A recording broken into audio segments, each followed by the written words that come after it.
Words and ఆపరేటర్స్లో ఈ words ఇస్తే మనము అడిషన్ చేస్తాము, ఈ వర్డ్స్ ఇస్తే సబ్ట్రాక్షన్ చేస్తాము, అలాగే ఈ వర్డ్స్కి మల్టిప్లికేషన్, ఈ వర్డ్స్కి డివిజన్ చేస్తాం.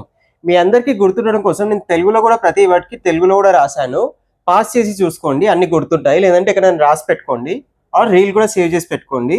అండ్ ఇప్పుడు మనము ఈ క్వశ్చన్ చూద్దాము. ఇక్కడ చూడండి, the sum of ages of father and son is 50 years అన్నాడు. ఇక్కడ ఏమి ఇచ్చాడు? సమ్ అంటే అడిషన్, అడిషనే కదా.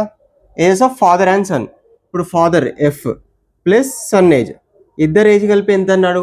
50 years ఇచ్చాడు. ఫాదర్ ప్లస్ సన్ ఏజ్ వచ్చి 50 years అన్నాడు.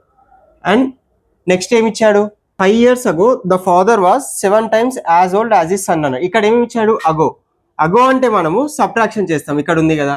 అండ్ అలాగే టైమ్స్, టైమ్స్ అంటే ఇక్కడ రాసా కదా మల్టిప్లికేషన్. ఇప్పుడు ఏమి ఇచ్చాడు? ఇది 5 years ago ద ఫాదర్ అంటే F minus 5 equal to 7 times as old is as son అన్నాడు కదా, 7 of s minus 5.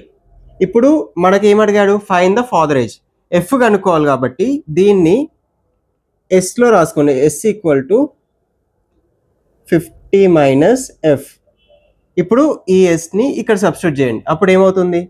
F minus 5 equal to 7 of 50 minus F minus 5. ఇది మొత్తం క్యాల్కులేట్ చేస్తే మనకి ఫాదర్ ఏజ్ వచ్చేసి 40 years వస్తుంది. సో ఆప్షన్ బి అనేది కరెక్ట్ ఆన్సర్.